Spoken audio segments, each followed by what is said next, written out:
نحمده ونصلي على رسوله الكريم اما بعد فاعوذ بالله من الشيطان الرجيم بسم الله الرحمن الرحيم رب اشرح لي صدري ويسر لي امري واحلل عقدة من لساني يفقهوا قولي. فلما زاغوا تو ازاغ اللہ ہے. اللہ تعالیٰ خود زبردستی نہیں کرتا. جب کوئی انسان ڈیزرو کرتا تو پھر اللہ تعالیٰ بھی اس کو اسی حال پہ چھوڑ دیتا. اللہ تعالیٰ نہ تو کسی کو ہدایت پہ مجبور کرتا ہے نہ گمراہی پہ مجبور کرتا ہے. اللہ تعالیٰ نے انسان کو اچھائی برائی کا علم دے کے چھوڑ دیا ہے، پھر انسان کو مہلت دی ہے، ڈھیل دی ہے. جدھر جانا ہے جاؤ، جو کرنا چاہو کرو. واللہ لا یہدی القوم الفاسقین، اور اللہ فاسق قوم کو ہدایت نہیں دیتا. یعنی اللہ کا یہ طریقہ نہیں کہ کوئی گمراہی پسند کرتا ہو، سستی پسند کرتا ہو اور وہ ہدایت اور کام زبردستی اس پہ ٹھونسے. ہدایت اس کو ملتی ہے جو اس کی قدر کرتا ہے، اس کا طالب ہوتا ہے. اور اصل میں ہم سب کو سمجھانا مقصود ہے، تنبیہ ہے کہ اگر تم نے بھی یہود کی روش اختیار کی تو تمہارے دل بھی کج کر دیے جائیں گے جس طرح ان کے دل ٹیڑے کر دیے گئے. موسیٰ علیہ السلام کے بعد عیسیٰ علیہ السلام کی مثال. وَإِذْ قَالَ عِيسَى ابْنُ مَرْيَمَ، پیچھے تھا نا وَإِذْ قَالَ مُوسَى لِقَوْمِهِ. موسیٰ علیہ السلام اپنی قوم سے خطاب کر رہے ہیں، اور عیسیٰ علیہ السلام یہ نہیں کہتے یا قومی. اچھا، آپ قرآن پاک پہ اگر غور کریں تو آپ کو پتہ چلے گا ہر پیغمبر نے کہا یا قومی، لیکن عیسیٰ علیہ السلام نے نہیں کہا یا قومی، کیونکہ آپ بنی اسرائیل کی طرف مبعوث کیے گئے تھے، تو وہ بنی اسرائیل کو نام سے پکارتے ہیں، یا بنی اسرائیل. وَإِذْ قَالَ عِيسَى ابْنُ مَرْيَمَ يَا بَنِي إِسْرَائِيلَ إِنِّي رَسُولُ اللَّهِ إِلَيْكُمْ، اے بنی اسرائیل میں تمہاری طرف اللہ کا رسول بن کے آیا ہوں. یہاں عیسیٰ علیہ السلام کا قصہ بھی اسی لیے بیان کیا گیا کہ بنی اسرائیل نے جس طرح موسیٰ علیہ السلام کی نافرمانی کی، جب عیسیٰ علیہ السلام آئے تو جب تک ان کا حال یہی تھا ان کی بھی کی، کیونکہ عادت پڑ گئی تھی نا ان کو پیغمبروں کی نافرمانی کرنے کی. اور پھر اس کے بعد آپ صلی اللہ علیہ وسلم تشریف لائے تو ان یہود نے پھر آپ کی بھی نافرمانی کی. فَلَمَّا زَاغُوا أَزَاغَ اللَّهُ قُلُوبَهُمْ. تو آپ صلی اللہ علیہ وسلم کو تسلی بھی دی جا رہی کہ آپ پریشان نہ ہو ان کی حرکتوں پر. انہوں نے تو ہر پیغمبر کے ساتھ یہی کیا. مُصَدِّقًا لِمَا بَيْنَ يَدَيَّ مِنَ التَّوْرَاةِ، میں تصدیق کرنے والا ہوں اس تورات کی جو مجھ سے پہلے آئی ہوئی موجود ہے. کہ اے بنی اسرائیل میں تمہارے پاس کوئی نیا پیغام لے کر نہیں آیا، میں تمہارے پاس اللہ کی کتاب کی تصدیق کرنے کو آیا ہوں. اور آپ نے اپنے عمل اور اپنے وجود دونوں سے تصدیق کی، اور صرف پچھلی کتاب کی تصدیق کے لیے نہیں، ایک اور خاص کام کے لیے آیا ہوں. وَمُبَشِّرًا بِرَسُولٍ، ایک رسول کی بشارت لے کر آیا ہوں، خوشخبری لے کر آیا ہوں. مِن بَعْدِي، جو میرے بعد آئے گا، اسمہ احمد، جس کا نام احمد ہوگا. یعنی عیسیٰ علیہ السلام نے اپنے بعد آنے والے آخری پیغمبر حضرت محمد صلی اللہ علیہ وسلم کی آمد کی خوشخبری سنائی. اسی لیے آپ صلی اللہ علیہ وسلم نے فرمایا انا دعوت ابی ابراہیم و بشارت عیسیٰ، میں اپنے باپ ابراہیم علیہ السلام کی دعا اور عیسیٰ علیہ السلام کی بشارت ہوں. اور آپ کو معلوم ہے نا کہ انجیل کا مطلب کیا ہے؟ خوشخبری. تو بنیادی طور پر عیسیٰ علیہ السلام کی دنیا میں آنے کا مقصد نبی صلی اللہ علیہ وسلم کی آمد کی خوشخبری دینا تھی. اگرچہ اس سے پہلے دوسرے پیغمبر بھی دیتے رہے ہیں، لیکن خصوصی طور پر آپ نے آ کر نبی صلی اللہ علیہ وسلم کے لیے ایک رائے عامہ ہموار کی. اسی لیے آپ کے فالوورز کو انتظار رہتا تھا اور ابھی تک ہے. اور احمد کا لفظ مبالغے کا صیغہ ہے جس کا معنی ہے دوسرے تمام لوگوں سے اللہ کی زیادہ حمد کرنے والا. افعال کے وزن پر افعال التفضیل ہوتا ہے. اور اگر یہ مفعول کے معنی میں ہو تو مراد اس سے یہ کہ جتنی تعریف آپ کی گئی اتنی کسی اور کی نہیں کی گئی. یعنی احمد بمعنی محمد تعریف کیا گیا. تو احمد کے دو معنی ہوئے، ایک اپنے پروردگار کی بہت تعریف کرنے والا، اور دوسرے وہ جس کی بندوں میں سب سے زیادہ تعریف کی گئی ہو. اور یہ دونوں صفات آپ کے اندر پائی جاتی تھی. آپ نے خود بھی اپنے کئی نام بتائے ہیں. آپ نے فرمایا میرے کئی نام ہیں، میں محمد ہوں، میں احمد ہوں، میں ماحی ہوں، اللہ میری وجہ سے کفر کو مٹائے گا، میں حاشر ہوں، یعنی لوگ میری پیروی پر حشر کیے جائیں گے، میں عاقب ہوں، یعنی تمام پیغمبروں کے بعد آنے والا ہوں. وَمُبَشِّرًا بِرَسُولٍ يَأْتِي مِن بَعْدِ اسْمُهُ أَحْمَدُ، اور بشارت دینے والا ہوں ایک رسول کی جو میرے بعد آئے گا جس کا نام احمد ہوگا. اور یہ آپ کا ضمنی کام نہیں تھا، آپ کی بعثت کا خاص مقصد اور مشن تھا. اچھا یاد رکھیے کہ آپ صلی اللہ علیہ وسلم کی آمد کی خوشخبری نہ صرف یہ کہ انجیل میں ہے بلکہ باقی پیغمبروں نے بھی دی ہے، حتیٰ کہ ہندوؤں کی بعض کتابوں میں بھی اس کا ذکر ملتا ہے. کچھ عرصہ پہلے دسمبر 97 میں نوائے وقت میں ایک خبر چھپی تھی جس کا ذکر بار بار پھر ہوتا رہا کہ کالکی اوتار کا ظہور محمد صلی اللہ علیہ وسلم کی صورت میں ہو چکا ہے. پنڈت وید پرکاش نے یہ اعلان کیا تھا، اور ہندوازم کی پیشن گوئی کے مطابق کالکی اوتار ایک جزیرے میں جنم لے گا. یہ در حقیقت عرب کا علاقہ ہے جو جزیرت العرب کے نام سے جانا جاتا ہے. ویدا میں کالکی اوتار کے باپ کا نام وشنو بھگت ہے اور ماں کا نام سوماب ہے. وشنو بھگت کا عربی ترجمہ عبداللہ بنتا ہے، اور سوماب یا سومانب سنسکرت میں امن و آشتی کو کہتے ہیں. عربی میں اس کا مترادف آمنہ ہے. کالکی اوتار کے بارے میں مزید کہا گیا کہ بھگوان اپنے خاص پیغام رساں کے ذریعے انہیں غار میں علم سکھائیں گے، اور یہ بات صرف محمد صلی اللہ علیہ وسلم پہ صادق آتی. ہندوؤں کی مقدس کتابوں کے مطابق بھگوان کالکی اوتار کو ایک تیز رفتار گھوڑا دیں گے جس کی مدد سے وہ 7 آسمانوں کی سیر کریں گے. یہ بھی ان کی کتابوں میں، اور وہ معراج کی رات ہوا. بہرحال آپ صلی اللہ علیہ وسلم کی آمد کی بشارت تمام صحیفوں میں پائی جاتی ہے، لیکن عیسیٰ علیہ السلام کا خاص ذکر یہاں پر کیوں ہے کہ آپ کے بعثت کے مقاصد میں ایک خاص مقصد تھا. یعنی اگر باقی پیغمبروں کا ضمنی مقصد تھا تو عیسیٰ علیہ السلام کا خاص مقصد تھا، یعنی ان کی آمد اور بعثت کا. اور اس کے بارے میں انجیل وغیرہ کے اندر اگر دیکھا جائے تو بات یہ ہے کہ بہت واضح اشارات موجود ہیں، لیکن جب انہوں نے اپنی کتابوں میں تحریف کی تو ایسے آثار اور ایسی باتیں کھرچ کے مٹائی جو آپ صلی اللہ علیہ وسلم کی آمد کے بارے میں تھی. لیکن عبداللہ بن سلام اور نجاشی وغیرہ نے آپ کی تصدیق بھی کی. آپ کو معلوم ہے نا، نجاشی کے دربار میں جب سورۃ مریم حضرت جعفر طیار نے پڑھی تو اس نے کیا کہا کہ وہی روح ہے جو عیسیٰ علیہ السلام میں گویا ہوئی. یہ حدیث میں آپ کو سنا دیتی ہوں مسند احمد کی کہ اس کے الفاظ کیا ہیں. شاہ حبشہ نے مہاجرین حبشہ کو اپنے دربار میں بلایا. سیدنا جعفر بن ابی طالب سے آپ کی تعلیمات سنی تو اس نے کہا، مرحبا تم کو اور اس ہستی کو جس کے ہاں سے تم آئے ہو. میں گواہی دیتا ہوں کہ وہ اللہ کے رسول ہیں، وہی ہیں جن کا ذکر ہم انجیل میں پاتے ہیں. یعنی نجاشی کو پتا تھا، اور وہی ہیں جن کی بشارت سیدنا عیسیٰ ابن مریم نے دی تھی علیہ السلام. یعنی اتنی واضح نشانیاں موجود تھیں کہ جس کی بنا پر نجاشی نے فوراً پہچان لیا کہ وہ اللہ کے رسول دنیا میں مبعوث ہو چکے ہیں. فلما جاءہم بالبینات، پھر جب وہ آ گئے ان کے پاس. کن کے پاس؟ بنی اسرائیل کے پاس. کون آ گئے؟ عیسیٰ علیہ السلام. کیسے آئے؟ بالبینات، کھلی نشانیوں کے ساتھ. قالوا ھذا سحر مبین، کہنے لگے یہ تو کھلا جادو. یعنی عیسیٰ علیہ السلام کے معجزات کو انہوں نے جادو سے تعبیر کیا. کیا معجزات تھے آپ کے؟ مردوں کو زندہ کرتے، مٹی کے پرندے بنا کر ان میں پھونک مارتے تو وہ اڑنے لگتے، کوڑی اور پلبیری والے پہ ہاتھ پھیرتے تو وہ تندرست ہو جاتے. ایسی باتیں دیکھ کر بنی اسرائیل نے کیا کہا؟ ھذا سحر مبین، یہ تو کھلا جادو ہے. ومن اظلم ممن افترى علی اللہ الکذب، اور کون بڑا ظالم ہے اس سے جو اللہ پر جھوٹ گڑے، یعنی اللہ کی اولاد قرار دے. کیونکہ لوگوں نے عیسیٰ علیہ السلام کو کیا بنا دیا؟ اللہ کا بیٹا. اور بعض نے کہا 3 خداؤں میں تیسرا ہے. کبھی کہتے عیسیٰ ہی اللہ تعالیٰ ہیں، کبھی ان کو ان کا اوتار کہتے. اس کے علاوہ بھی بہت سی بہتان ترازیاں تھیں انہوں نے جو کی. عیسیٰ علیہ السلام کی والدہ پر بہتان لگائے.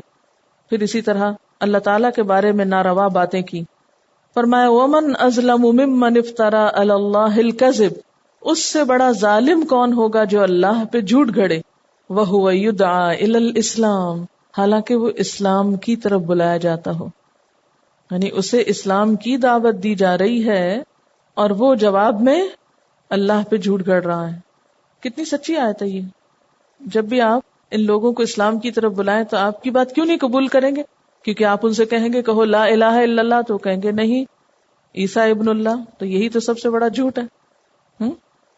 واللہ لا یہدی القوم الظالمین، ظلم سے مراد شرک، تو شرک کرنے والوں کو، ظالموں کو پھر اللہ ہدایت نہیں دیتا. یریدون لیطفئوا نور اللہ بافواہہم، وہ چاہتے ہیں کہ اللہ کے نور کو اپنی پھونکوں سے بجھا دیں، اپنے منہوں سے بجھا دیں. یطفئوا پھونک سے بجھانے کے لیے آتا ہے. اور نور سے مراد قرآن یا اسلام یا نبی صلی اللہ علیہ وسلم یا اسلام کے لیے جو دلائل ہیں وہ سب. اور افواہہم منہ سے بجھانے کا مطلب کیا ہے؟ ایسی باتیں کرنا، ایسا پروپیگنڈا کرنا کہ جس سے اسلام پر حرف آئے. یعنی انہیں اسلام کی طرف بلایا جاتا ہے تو وہ بجائے اس کے کہ اسلام قبول کریں، وہ کیا کرنے لگتے ہیں؟ اسلام کے خلاف پروپیگنڈا کر کے اللہ کے دین کو ختم کرنے، بجھانے کی سازشیں کرنے لگتے ہیں. واللہ متم نورہ، اور اللہ اپنے نور کو تمام کرنے والا ہے، پورا کرنے والا ہے. ولو کرہ الکافرون، خواہ کافروں کو کتنا ہی ناپسند ہو. اور یہ بات سچ ثابت ہوئی. جزیرۃ العرب میں اسلام پھیلا، مکہ فتح ہو گیا. فتح مکہ کے بعد آپ کو یاد ہے جنگ حنین ہوئی تھی، جس میں قبیلہ ثقیف اور حوازن نے اسلام کو ملیہ میٹ کرنا چاہا تھا. پھر اس کے بعد جنگ تبوک بھی ہوئی. لیکن ان سارے مشکل مراحل کے باوجود اللہ تعالیٰ نے اپنے دین کو غالب کر دیا. هو الذی ارسل رسولہ بالہدی ودین الحق، وہ اللہ وہ ذات ہے جس نے اپنا رسول ہدایت دے کر اور دین حق کے ساتھ بھیجا. کیوں بھیجا؟ لیظہرہ علی الدین کلہ، تاکہ وہ اس کو غالب کر دے سارے ادیان پر. اور یہاں غلبے سے مراد فکری غلبہ ہے، یعنی اللہ تعالیٰ کے بارے میں اور مذاہب کے بارے میں جتنے بھی عقائد دنیا میں ہیں ان سب کو زیر کر دے، باقی عقائد ہمیشہ کے لیے مغلوب ہو جائیں. وَلَوْ كَرِهَ الْمُشْرِكُونَ، اگرچہ مشرک ناپسند کریں. یعنی اللہ نے اپنے نور کو کامل کرنے کا فیصلہ کر رکھا ہے، اسی لیے اللہ نے اپنا رسول بھیجا ہے. پیچھے فرمایا وَلَوْ كَرِهَ الْكَافِرُونَ، یہاں فرمایا وَلَوْ كَرِهَ الْمُشْرِكُونَ. کافر میں سب شامل ہیں، لیکن مشرک کے الفاظ خصوصی طور پر اگلی آیت میں کیوں آئے ہیں؟ کیونکہ اس وقت مخالف طاقتوں میں مشرکین کی طاقت سب سے بڑھ کر تھی، اور دین کے پھیلنے کے راستے میں سب سے زیادہ مخالفت مشرکین کی طرف سے تھی.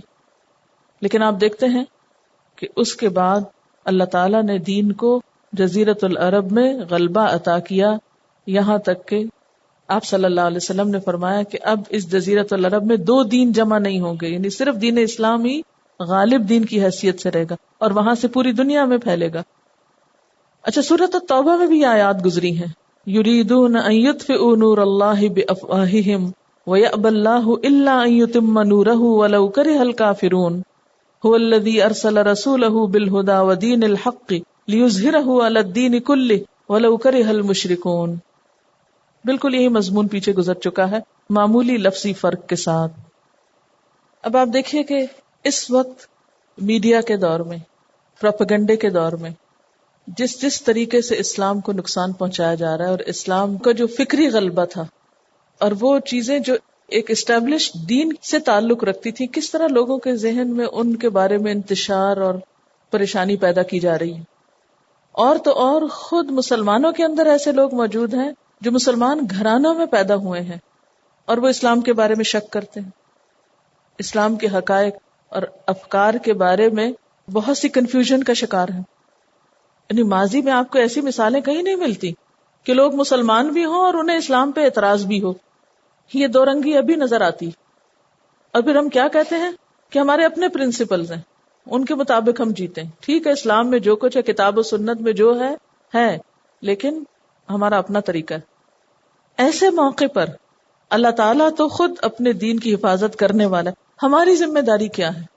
کیا ہم ان ساری اجتماعی کوششوں کے جواب میں اکیلے کام کر سکتے ہیں؟ نہیں. تسبیح کے دانے ٹوٹ کے بکھر جائیں اور دین کی خدمت ہو جائے، حفاظت ہو جائے، دین غالب ہو جائے. لیظہرہ علی الدین کلہ، دنیا کے سارے ادیان کے مقابلے میں آپ اس کو ایک غالب دین کی حیثیت سے پیش کر سکیں، نہیں ممکن. اس میں مسلمانوں کا اپنے دین کی حفاظت کے لیے جو ان کا رول ہے، اللہ تعالیٰ کی ذمہ داری جو وہ اللہ تعالیٰ خود پوری کر لے گا، اس کے لیے کچھ مشکل نہیں، خالی کن کافی ہے اس کو کچھ بھی کرنے کے لیے. لیکن ہماری آزمائش ہے نا کہ ہم کیا کرتے ہیں، سارے خیر کے کاموں کو ایک جگہ اکٹھا کرنا، سب کی کوششوں سے فائدہ اٹھانا، دلوں میں وسعت پیدا کرنا اور مل جل کے کام کرنا انتہائی ضروری ہے. صفاً کأنہم بنیان مرصوص.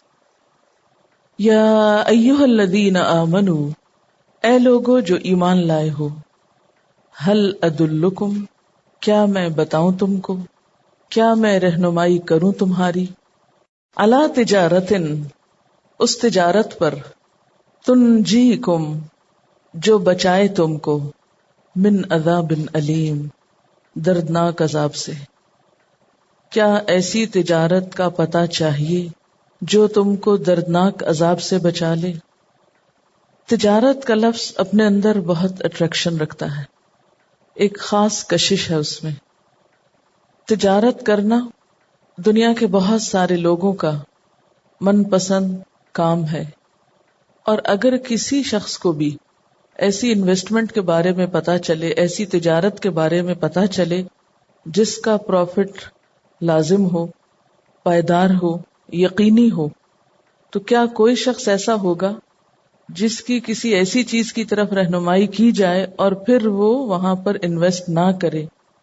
زیادہ نہ صحیح کچھ نہ کچھ حصہ ضرور ڈال دے گا کہ چلے کچھ نفع آتا رہے گا، آخر کیا مشکل ہے، نفع ہی تو ہے، نقصان تو نہیں۔ آج بھی آپ دیکھیں کہ بہت سارے لوگ جب تجارت کرنا چاہتے ہیں تو بہتر سے بہتر کی تلاش میں ہوتے ہیں، اور کہیں بھی سرمایہ لگاتے ہوئے پہلے یہ دیکھتے ہیں کہ اس میں نقصان نہ ہو، نقصان سے بچ جائیں۔ اگر بہت نفع نہیں بھی ہوتا تو کم از کم نقصان نہ ہو۔ کوئی بھی شخص سرمایہ لگانے کے بعد اس میں خسارے کو پسند نہیں کرتا، اس میں دیوالیہ ہونا پسند نہیں کرتا۔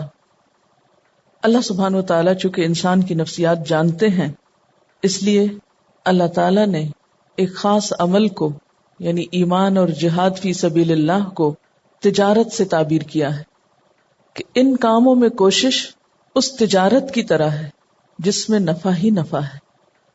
اور یہ نفع کیا ہے کہ تنجیکم من عذاب علیم، یہ تم کو دردناک عذاب سے بچا لے گی، جیسا کہ سورۃ التوبہ میں بھی آتا ہے، ان اللہ اشتری من المؤمنین انفسهم واموالهم بان لهم الجنہ، بے شک اللہ نے خرید لی مومنوں سے ان کی جانیں اور ان کے مال، کیونکہ ان کے لیے جنت ہے۔ تو وہاں خرید و فروخت کا بدلہ جنت کی شکل میں بتایا گیا، یہاں تجارت کا بدلہ عذاب علیم سے نجات کی شکل میں بتایا گیا۔ تو اگر دونوں آیات کو سامنے رکھ کے دیکھا جائے تو یہ نفع ایک طرف جنت کی بشارت دیتا ہے اور دوسری طرف عذاب علیم سے بچنے کی خوشخبری سناتا ہے۔ یاد رکھیے کہ تجارت میں انسان کو پہلے کچھ لگانا پڑتا ہے، کچھ دینا پڑتا ہے، اس کے بعد کچھ واپس ملتا ہے۔ اسی طرح اللہ کے راستے میں بھی انسان کو پہلے کچھ دینا پڑتا ہے، اور یہاں خاص طور پر جن چیزوں کو دینے کے لیے کہا گیا وہ اموال اور انفس ہیں، مال اور جانیں، یعنی انسان اپنی قوت اور اپنا مال دونوں چیزیں لگائے۔ دنیا کی تجارت کا فائدہ صرف دنیا میں ہوتا ہے، لیکن دین کی اس تجارت کا فائدہ آخرت میں جہاں ملتا ہے وہاں انسان دنیا میں بھی بہت سے نقصانوں سے بچ جاتا ہے، کیونکہ اپنی صلاحیتوں کو، اپنے مال کو ایک اچھے کام میں لگانا اور ایک خراب کام میں لگانا، یہ دونوں برابر نہیں ہوا کرتے۔ تو یا ایھا الذین آمنوا، اے لوگو جو ایمان لائے ہو، ہل ادلکم علی تجارت تنجیکم من عذاب علیم، کیا میں بتاؤں تم کو وہ تجارت جو تمہیں عذاب علیم سے بچا دے، دردناک عذاب سے بچا دے۔ اس کے لیے تمہیں کیا کرنا ہوگا؟ تؤمنون باللہ ورسولہ، اللہ اور اس کے رسول پر ایمان لانا ہوگا۔ وتجاہدون فی سبیل اللہ باموالکم وانفسکم، اور تم جہاد کرو گے اللہ کے راستے میں اپنے مالوں کے ساتھ اور اپنی جان کے ساتھ، یہ دوسرا کام کرنا ہوگا۔ ذالکم خیر لکم، یہی بات تمہارے حق میں اچھی ہے، تمہارے لیے فائدہ مند ہے، ان کنتم تعلمون، اگر تم علم رکھتے ہو، اگر تم جانتے ہو۔ اب آپ دیکھیے کہ کتنا بہترین وعدہ ہم سے کیا جا رہا ہے، ایک طرف دردناک عذاب سے بچنا اور دوسری طرف وہ کام ہے یہ جس میں بھلائی ہی بھلائی ہے، ذالکم خیر لکم، یہ کام تمہارے لیے بہت اچھا ہے۔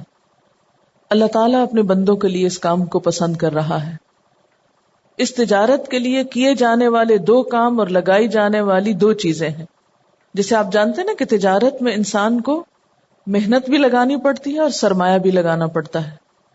اب محنت کرنے میں کیا کرنا ہے؟ نمبر 1 تؤمنون باللہ، ایمان کی مضبوطی ہے، اپنا ایمان مضبوط کرنا ہے، زیادہ سے زیادہ اللہ تعالی کی ذات پر بھروسہ، اس کے ساتھ قریبی تعلق، اس پر توکل، اور اس کے رسول صلی اللہ علیہ وسلم کی رہنمائی میں اپنی زندگی کو گزارنا، کیونکہ رسول پر ایمان اس بات کا تقاضا کرتا ہے کہ ما آتاکم الرسول فخذوہ وما نہاکم عنہ فانتہوا، کہ جو کچھ تمہیں رسول دیتے ہیں اس کو لے لو اور جس سے روکتے ہیں اس سے رک جاؤ۔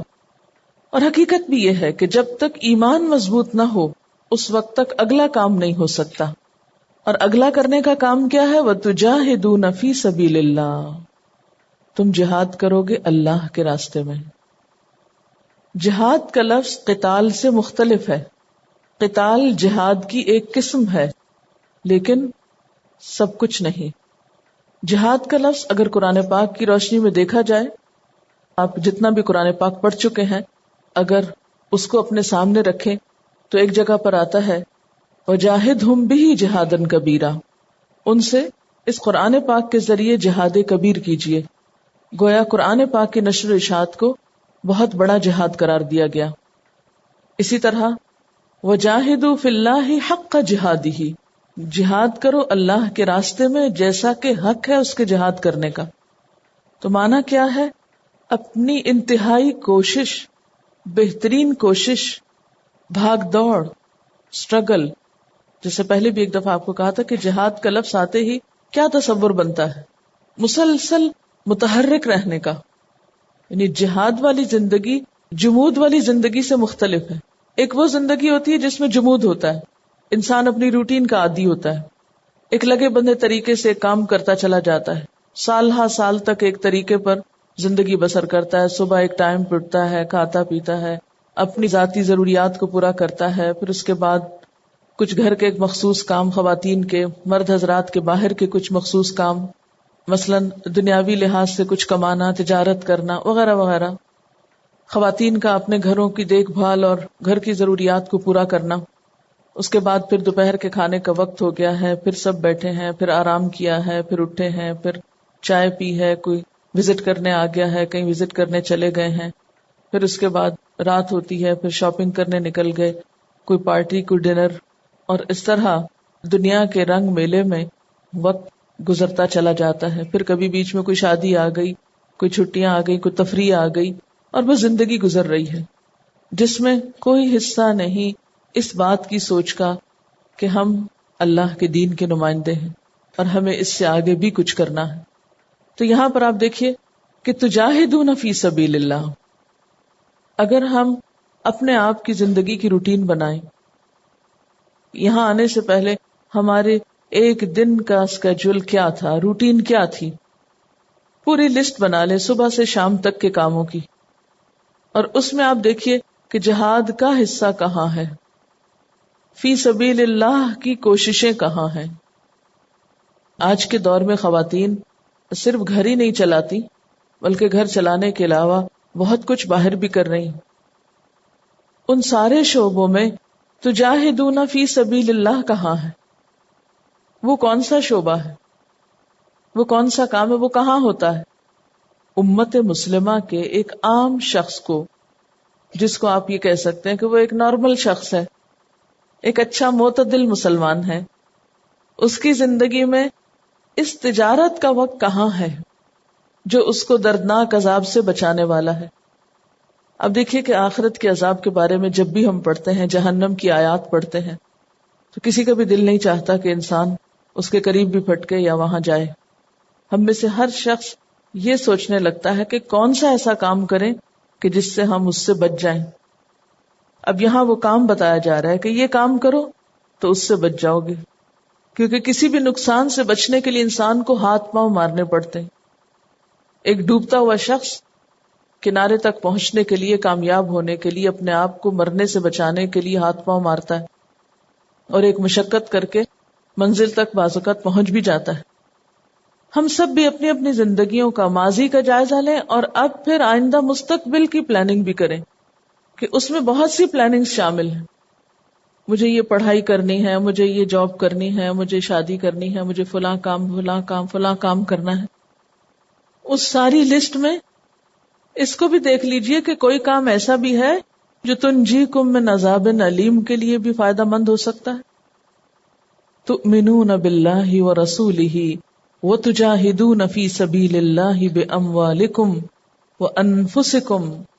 اور پھر اللہ کے راستے میں صرف مال ہی نہیں دینا، کیونکہ بعض اوقات ہم صرف مال خرچ کر کے مطمئن ہو جاتے ہیں کہ ہم نے اپنا حصہ ڈال دیا. ٹھیک ہے، مال خرچ کر کے آپ نے کچھ حصہ ڈال دیا، لیکن آدھا حصہ ڈالا. وانفسکم، نفس بھی چاہیے، ہیومن ریسورس بھی چاہیے. کیا کوئی کام ہیومن ریسورس کے بغیر بھی ہوتا ہے؟ محض عمارتیں، محض مشینیں کیا کر سکتی؟ ٹھیک ہے، عمارتیں فائدہ مند ہیں، مشینیں کارآمد ہیں، لیکن ان سب کو استعمال کون کرتا ہے؟ چلاتا کون ہے؟ انسان. اور اگر انفس غائب ہو، اس میں سے انسانی عنصر ناپید ہو تو کام کیسے ہو سکتے ہیں؟ اور ہر شخص اگر اپنی مجبوریوں کی لسٹ لے کر آ جائے، اپنی مصروفیات کا بہانہ بنا لے، اپنی صحت کی خرابی کا عذر پیش کر دے، پھر یہ کام کون کرے گا؟ یا تو آپ کہیے یہ کام ہے ہی کوئی نہیں، یہ کرنے والے کاموں میں سے ہی نہیں. اور اگر کرنے والے کاموں میں سے ہے پھر کسی کو تو کرنا ہے، اور جو کریں گے ان کے لیے بڑی بشارت ہے. فضل اللہ المجاہدین علی القائدین اجرا عظیما. محض بیٹھ رہنے والوں پر مجاہدین کو بہت بڑی فضیلت حاصل ہے. دنیاوی اعتبار سے اگر ہمیں کوئی فضیلت ملنے والی ہو، کوئی ڈگری ملنا ہو، کوئی جاب ملنا ہو، کوئی مال ملنا ہو، تو ہم کتنے آنرڈ فیل کرتے ہیں، کتنے خوش ہوتے ہیں، اپنی کتنی اہمیت جانتے ہیں. لیکن اللہ کی فوج کا سپاہی ہونا، اللہ کے راستے میں جد و جہد کرنا، اللہ کے دین کو لوگوں تک پہنچانے کے لیے بھاگ دوڑ کرنا، اس کے لیے تھکنا، اس کے لیے جاگنا، اس کے لیے نیند قربان کرنا، اس کے لیے بھوک پیاس برداشت کرنا، یہ کوئی معمولی کام تو نہیں. اللہ تعالیٰ اس کام کو کیا فرما رہے ہیں؟ ذالکم خیر لکم، یہ تمہارے ہی حق میں بہتر ہے، اس کا فائدہ تمہیں کو ہوگا. اور نہ صرف یہ کہ یہ کام کرنے والوں کی ذات کو ہوگا، بلکہ ان کے طفیل، ان کی کوششوں اور محنتوں کی وجہ سے اور بہت سو کا بھلا ہو جائے گا، اور بہت سارے لوگوں کی خدمت ہو جائے گی. ذالکم خیر لکم، یہ تم سب کے لیے اچھا ہے. ان کنتم تعلمون، اگر تم جانتے ہو، اگر تم علم رکھتے ہو. ہم سب علم رکھتے ہیں لیکن نہیں رکھتے. اللہ تعالیٰ علم والا بس ان کو کہہ رہا ہے جن کو اس خیر کی خبر ہے، جن کو یہ کام کرنا آ گیا، جن کو اس کام کا فائدہ پتہ چل گیا. ذالکم خیر لکم ان کنتم تعلمون. وآخر دعوانا ان الحمد للہ رب العالمین. سبحانک اللہم وبحمدک نشہد ان لا الہ الا انت نستغفرک ونتوب الیک. السلام علیکم ورحمۃ اللہ وبرکاتہ.